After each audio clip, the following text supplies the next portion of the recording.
Welcome to the Fran Snyder Podcast, where I talk to artists and music fans to explore how music connects us through great stories and experiences. Brought to you by the Listening Room Network. Today's guest, Dan and Laurel, how are you? Hello. Doing Hi. Good. We're doing okay. We're hanging in there. Yeah, you guys have had an eventful spring, probably a little more, well, spring and summer, a little more eventful than most people. Let's just jump right to the headlines. Not only are you dealing with a pandemic, but you guys have your former studio / home has been surrounded by fires. Tell me the latest. Tell me how bad it got. As I think a lot of people probably are aware of now, this time of year in California is fire season, which being a native Californian, I don't really remember when I was growing up. I remember a few fires here and there that got pretty bad, but it wasn't every single year. It wasn't this bad. It wasn't constant fires. But anyway, this is the life we're living now. So it was October 17th, I believe, and there was this freak lightning storm that... You're talking about September, August? Yes, August 16th, 17th, something like that, mid-August. There's this crazy lightning storm. Dan wakes me up at 1 a.m, and he's like, holy crap, come out here, this is insane. It was like strobe lights. It was so intense. I've never seen lightning like this before. It was literally constant strobe lightning for hours. And it went on until about 6 a.m. And I was trying to go back to sleep, and he's like, any moment we can be evacuated, stay up. And I'm like, well, for evacuated, I need to get some sleep. I only went to bed an hour or two ago. But I didn't know this about the actual way that it works, is that when there's a lightning storm, usually it takes a few days for when it hits the ground, for a few days for it to fester and become a fire. So we had a few days, and that morning I was, normally what I do is I have, every year during fire season, I'm usually touring. I'm usually coming out to Florida and stuff like that with Laurel. And so I usually take all my equipment, and I have friends in Santa Cruz and down in Aptos and whatever down here on the coast, and I store my stuff at their place. So at 6 a.m. I was texting. Just in case, while we're gone on tour, the place burns down. So I sent a text and I said, I've been up all night with these lightning storms. Can I do my annual drop-off? And so I had two carloads. I did 2 trips down into town, one with acoustic instruments and the other one with drums, and I had a drum set in my car and all this stuff. Because I went all the way this time. I said, okay, I'm going to take everything out of here. So I took as much as I could, and then 2-3 days later, there was this. We were in the house, and it was hilarious. We're trying to fix our carpet. Well, it all went pretty fast because the lightning storm. We lost our power, so we had no power for 3 days, and when there's no power where we live, it's like a rural mountain area. There's no Swamp communication, cooler. There's no internet, there's no cell service. We're going down into town to check and just make sure there's not a fire coming. And thankfully we got internet and power back a few hours before this whole thing went up in smoke, to know that we had to evacuate. But the air quality had gotten so bad. Yeah. It was something around 400 to 500 on the AQI scale. And basically we were going, okay, well, hang on a second. So you're talking like Californians, nobody outside of California knows what 400 to 500 on the scale. So just give me a barometer of what's normal? What's normal? Okay, normal is below 50. Okay. 50 to 100 is people that are sensitive, that could pick up on stuff like asthma. I think it's 50 to 100 is, it's not great, but you could still be out and you probably will be okay. Over 100, it's definitely start to think about staying inside. 10 to 15 times more polluted than normal. 300 is hazardous. That's noticeable. If you're not, I think a lot of people have seen images and stuff now, but if you're not familiar, imagine the sun is now a red ball in the sky, the air is brown, and everywhere surrounding you is just brown, smoky, you can smell a lot of smoke.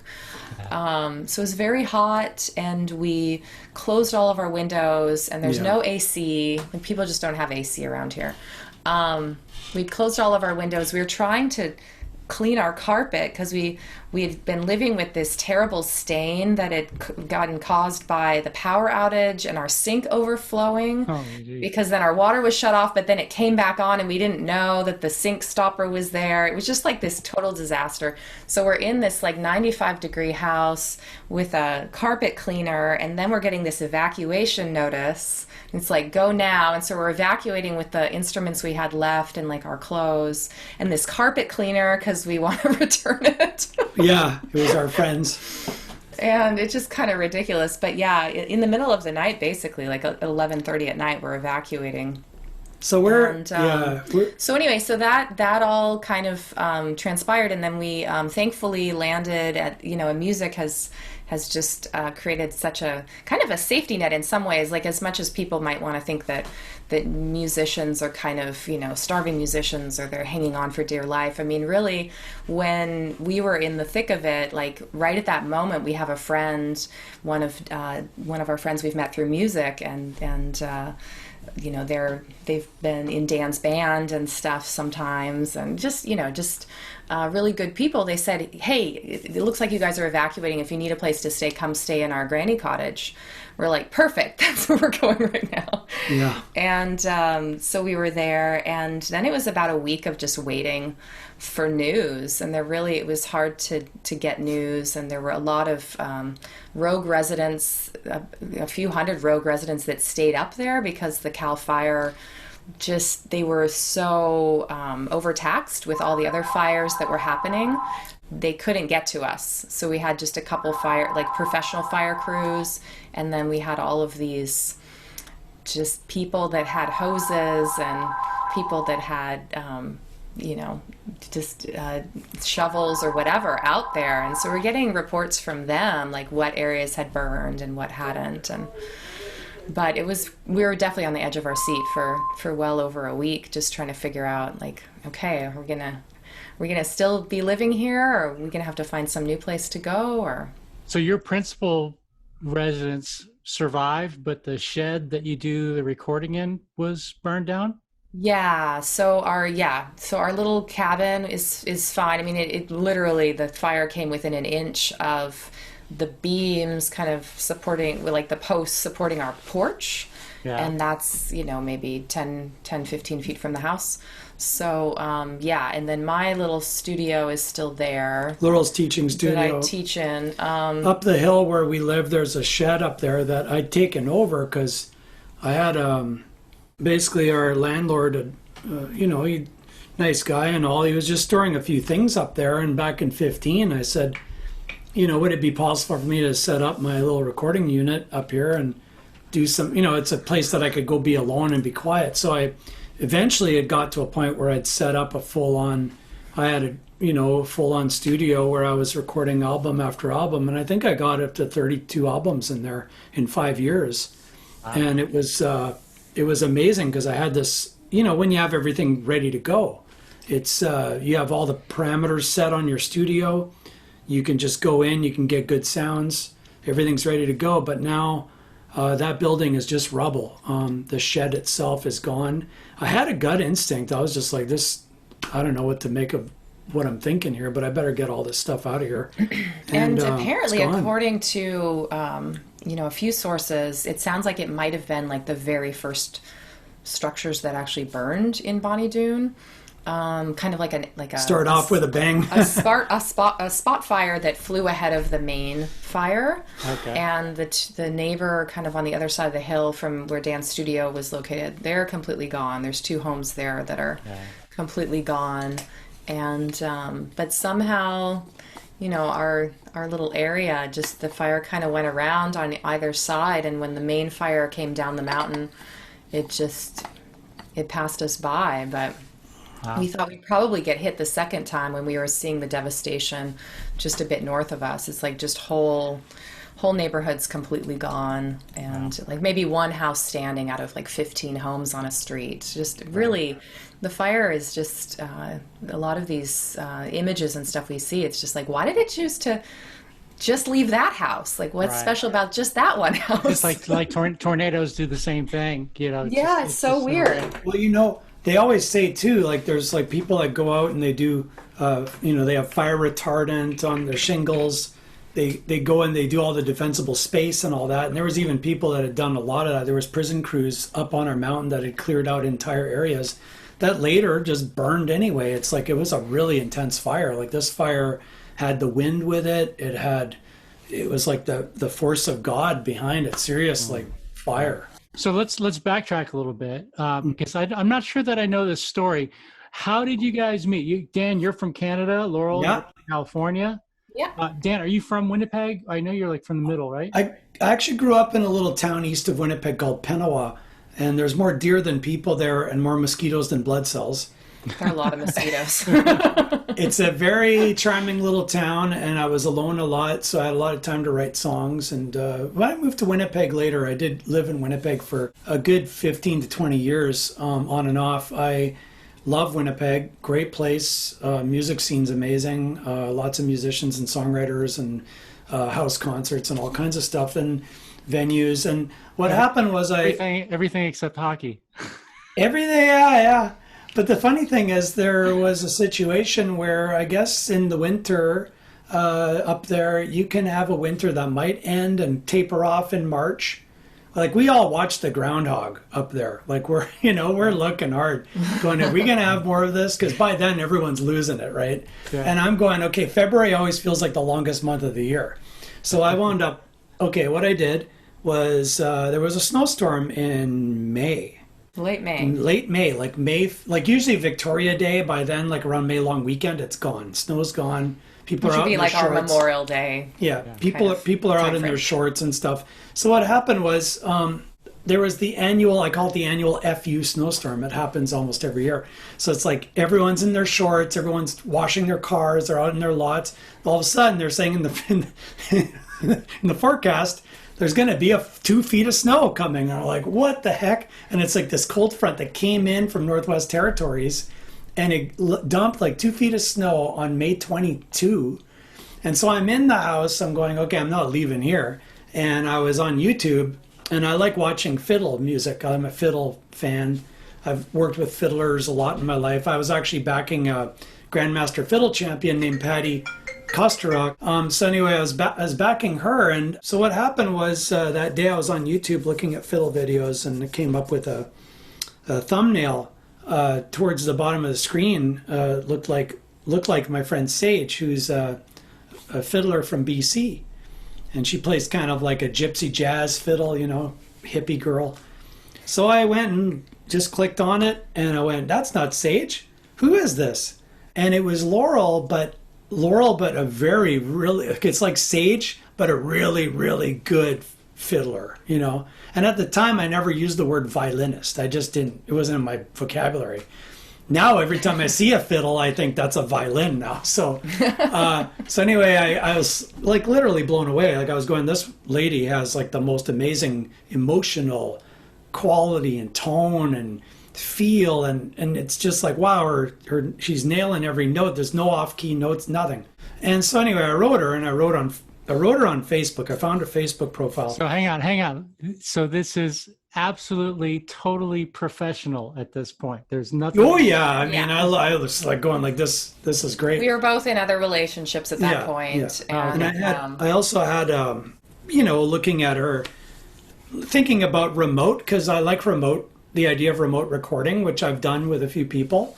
I thought maybe I can get her violin on some of the songs I've written. And so I send her a message and she wrote back. To me, that was the miracle. Like just to hear back from someone at all on the internet that you say nice things to. Like most of the time they just take this like, oh, well, I'm a superstar. So if I don't write back, then it won't normalize this. And, like you don't want to make friends with your fans, the untouchable. So fame had not yet gone to Laurel's head. I thought it was very sweet. I'm like, who is this guy? You know, like this guy from Winnipeg. And in the back of my head, I'm thinking like, Winnipeg, why is that familiar to me, right?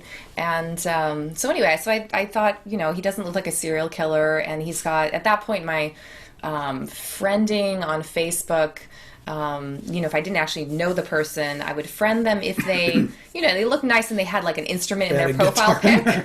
Be like, okay, you know, if I haven't met them, I'll maybe meet them eventually, or at least they're, you know, they're musicians get a pass. Yeah, we share something in common. So so I accepted his friend request, and it was just, you know, I think when fans compliment you and stuff, it's always very nice, you know. It's any compliments are nice, but then a musician who's particularly complimenting stuff that maybe the average person just doesn't even think about, like, oh, a violinist could sound out of tune. You know, most people, they just, by the time they're hearing a violinist, that violinist has worked out that they know how to play in tune. But like a musician saying, hey, you know, just it's spot on and your tone is like spot on, it really sinks a little deeper. It's like, wow, this guy like recognizes something I've really been striving for my whole life. This is amazing. Right. So so that was very nice. And then we were just Facebook friends. I'd oddly, you know, just see his post randomly and he'd see stuff from me. And it wasn't until the next, I guess later on that year, like towards the end of that year, he was thinking he was going to come down to California and do a tour. And he thought, well, maybe, you know, you could do a date with me. We could book something close to you. And at that point, I would have been like, this is like a dream come true, because we had already done a little bit of music back and forth online. Just some rough overdubs and stuff. So we collaborated a little bit, and you know, we were hearing that this was a really nice fusion of sound. And going back to the Winnipeg comment, it was kind of cool because I was kind of going through Dan's catalog and trying to pick out songs that we might do together, and if he were to come down and do a tour with me, kind of fleshing out the set list. And I came across this song called The Mists of Down Below, and I'm going, oh, this is a really nice cover of this. I don't know if you know, but like one of my very favorite bands, like growing up and in my teenage years, that inspired me to do more than just classical music, was this band The Ducks, and they're from Winnipeg, and you must know them. You're covering their song. It's like, no, I wrote the song. You go like, what? You know, it's just blowing my mind that he wrote this song that I had listened to since I was a teenager, and, you know, just from one of my favorite bands. He's like, yeah, and I'm friends with all those people, and, you know, it was just so many synchronicities and just small world moments, right? And then when we did finally meet, it just, it felt so incredible to feel like we could just hit the stage. And there was, I've had it with a few other musicians as well, but that feeling where you just don't even have to look at the other person. You can kind of feel when they're going to change to the next chord, or what, you know, kind of the dynamics, what they're going to do next. So Fran, look for fiddlers on YouTube, okay? Dating advice from Dan. Start scrolling. Yeah. So yeah, on our first album, we thanked technology actually for bringing us together, which it's like we've got this love-hate relationship with technology. Yeah, it's funny. On our first album, we actually thanked like YouTube. We thanked Google. We thought Dropbox, because the Dropbox was how we shared music with each other. And it's kind of funny how that worked out. But we, you know, really what happened when we met, I thought, was this, we were on stage and going, hey, it's almost like we're playing a Dan and Laurel cover show. And we are Dan and Laurel, but we're playing these songs for the first time together in front of a crowd in Monterey at the London Bridge pub. And we chose just a pub. We were thinking, well, no one will be listening to us. So yeah, but if it doesn't sound good, like it just, you know, within 12 hours of actually meeting. So like we're there 12 hours after we met, and I'm going, okay, we jammed a bit at her place. That was cool. But now here we are actually playing these songs, and there's a crowd there, and they're actually all listening to us. Like the whole pub kind of just went, you know. And the funniest thing was, my favorite moment was, this guy came up to us and he says, hey, I was going to ask you guys, like, how long have you guys been playing together? And I'm like, just like, now. I picked him up at the airport last night. Like, here we are. And we sounded like pretty good already. We had all of our, you know, parts down. Like Laurel's always been really good at just like, she writes the parts, she nails the parts, and it's just, That's a thing too. It's like we have a guest book from that very first slew of gigs together, and it was people writing in the guest book saying, wow, you guys are really great, you've been playing together for years, or some crazy comments like that. And I guess we always had a synergy, you know, like we always had a sound. If you are enjoying this podcast, can you pause for a moment to like, review, and subscribe? Please help the world discover our music community and the wonderful artists we support. Your feedback makes a difference. So was there a forced pause before you guys cemented the touring relationship? That wasn't going to happen right away, I don't think, eh? Like what? So how soon did you, like, month or two? Did you have to start, did you go from that to just touring together regularly, or was there like a long break? It was a little bit rocky. I mean, that first year we did quite a bit of touring, but it was a little bit rocky because, for one, like we were both in relationships that were kind of naturally coming to an end. They really wanted us back. But it was, we kind of had to figure out how that was going to work, and ultimately those didn't work, which paved the way for Dan and I to become more than just colleagues. But also we dealt a lot with just being from different countries and the visa and work permit kind of process.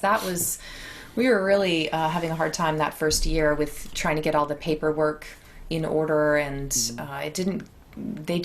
we had a few people on both sides of the border who just seemed like they were trying to make it very difficult for us to tour together, and setting the bar really high as far as just everything we had to do and show in order for them to legitimize the visas and stuff. And so by the time you guys met, Dan had already done a lot of recording and touring. Were you newer to that, or did you have quite a bit of touring experience already yourself? I hadn't done any touring yet, like proper touring. I had been, like, I started teaching. Well, let's be honest, we can't call it proper touring. Well, yeah. Yeah, what is whatever proper it touring? is, I don't know. But I started teaching and, performing. I was doing more classical stuff as a teenager and teaching. And then into my 20s, I was starting to play with bands and shift a little bit more away from classical music.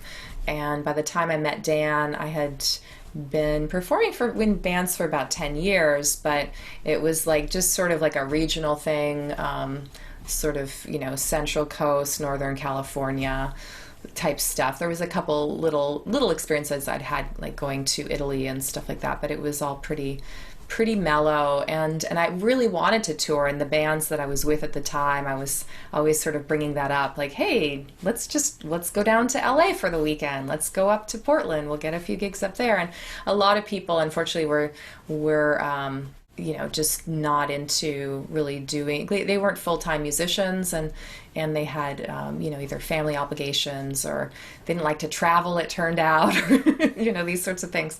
So I just felt like I was always just going through these bands and never kind of finding someone who actually maybe was already touring or who really wanted to tour. And so I was kind of putting that out there kind of that year before I met Dan, just thinking like, okay, if someone were to contact me now or find me now, or if I were to find someone who was already touring and really wanted to collaborate with me, like I would just be so right there. And I was remembering this experience I'd had maybe quite a few years, maybe almost 10 years before Dan had contacted me, where another Canadian singer-songwriter had contacted me. And at the time, the timing didn't work out to go on tour with them, but I'd always kind of regretted not taking them up on that invitation, just wondering, what that would have led to.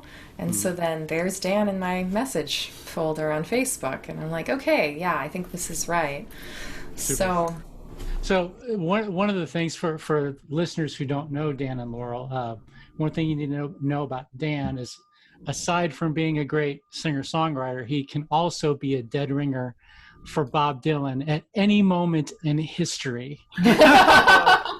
You want to know what Dylan sounded like in the fall of 1957, Dan can do that for you. And he'll ask you, do you want the Saskatchewan show or the Winnipeg show? He's got Dylan dialed in. So I'm hoping Laurel was a Dylan fan. Otherwise, you've been suffering for a long time. Well, that's the thing. She's not a huge Dylan fan. Oh no, I was a Dylan fan. Well, just not it's like interesting. me. like Dan is hardcore. He is so hardcore with any. I mean, that's part of his impressions, really. I mean, you know, we don't want anyone to ever think that Dan is making fun of these people, because he reveres them so much. Yeah. And it's more like these songs, he's listened to them. Like, he'll listen to a song 20 times in a row sometimes, and he's listening to every single nuance. And then it's like it's so ingrained in his head that it's almost like if he's going to sing it, he has to sing it in that voice. I mean, I could do it my way, too. You could, but it's like there's something... It was done so well before. Weird. Like, that's the thing. These recordings, like Bob Dylan, you know, if you said... She got everything she needs, she's an artist, she don't look back. She got everything she needs, she's an artist, she don't look back. Like, that's like Nashville Skyline era Dylan. And it's like, I like that voice. I want to experience the vibe of that singing. Actually, I really love like that whole era, because he had this thing where he quit smoking. And he quit smoking, and his voice totally changed. And people from Minnesota who said they'd heard him singing when he was a teenager said, that's the old Dylan voice. That's the Dylan we knew before he went to New York to become famous. So it's like this Dylan that we all know and love. Really, the voice he should have had the whole time was this voice like, everybody's building them boats. Some are building monuments. Other jotting down no. Well, everybody's in despair. Every girl and boy. It's like you're going, you know, that's what Dylan should have been. And now his voice is very shot I guess because he did a never-ending tour. And he went on the road for like 40 years. So now it's like, look at the Eskimo gets here. Everybody gotta jump for joy, you know. And you're going, okay, this is the Dylan of now. Like, he can't sing like he used to anymore. And that's, sure, you just got to accept it, you know. Well, I think one thing about that, like, there's some more modern Dylan stuff that Dan will put on, and sometimes, like, when we are on tour, he'll just want to listen to it again and again.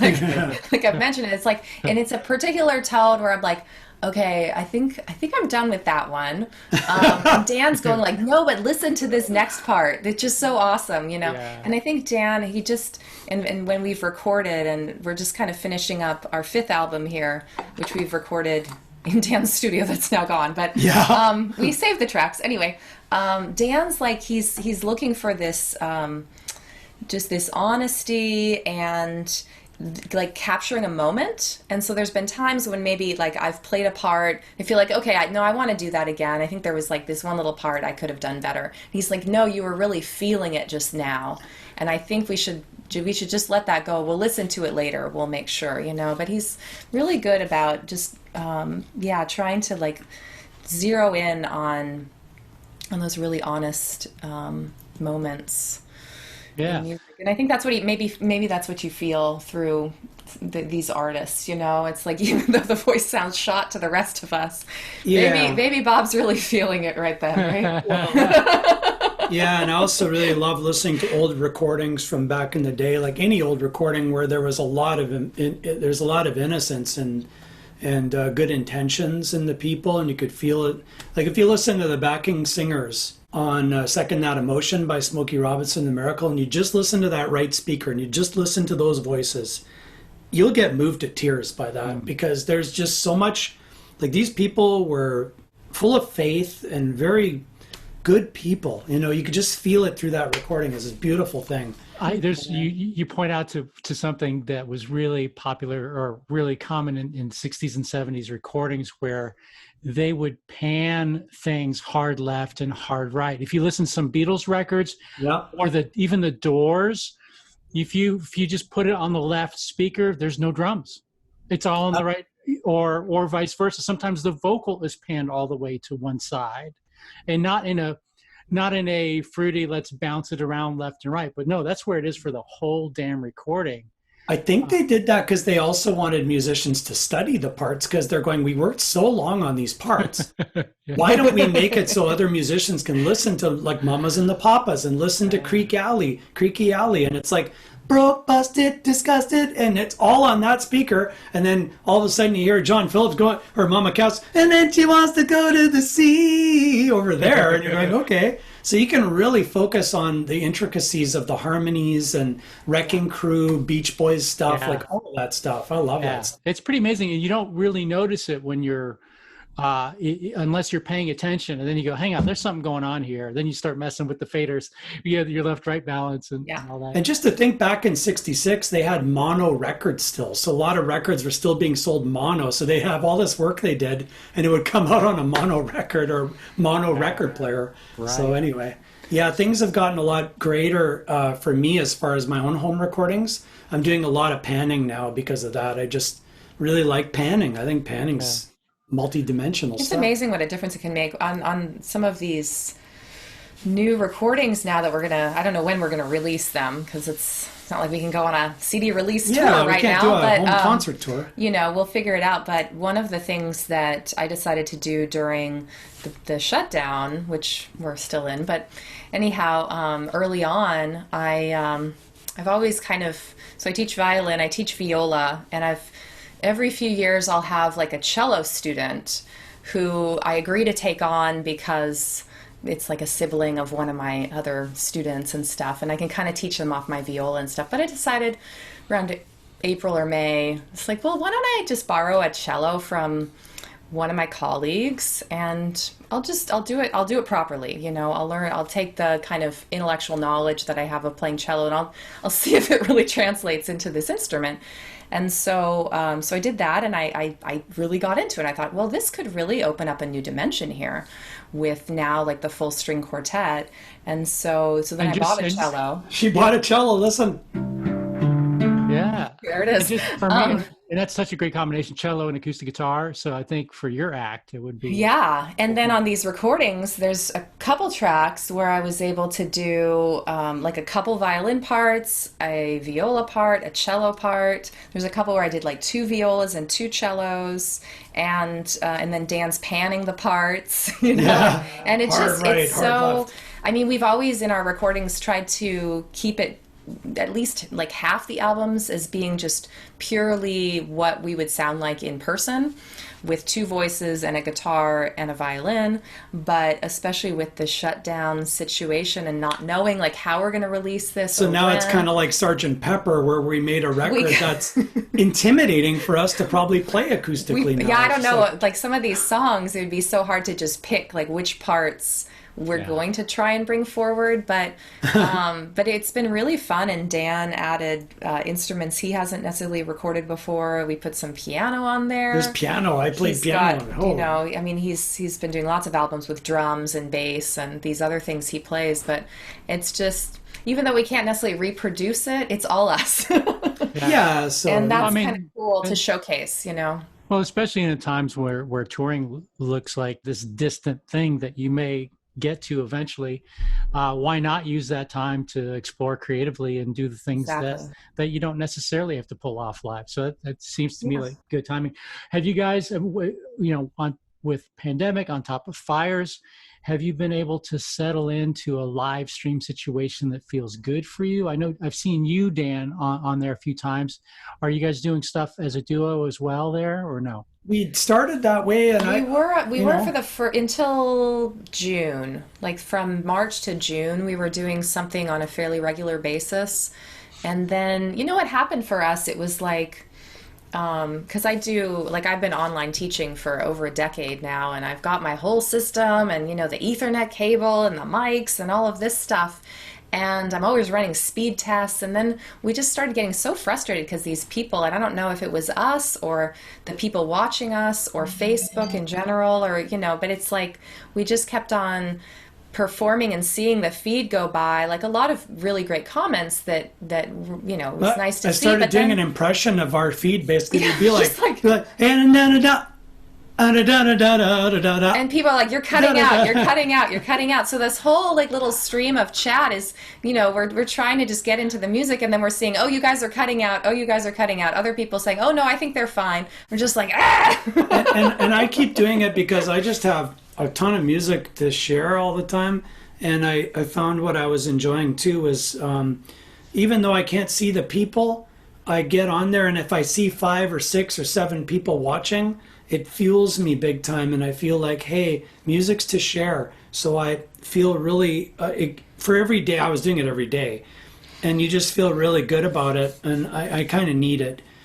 But you know what happened is I started getting a little bit, I guess, I don't know, like I think I got a little bit overwhelmed by it all and going, I think I've shared more music on my Facebook. Like if I go to my Facebook and there's like 220 videos, and most of them are like 2 hours long of me playing my music. And I'm just going, I think this is enough maybe for folks for a while. Like, I don't know.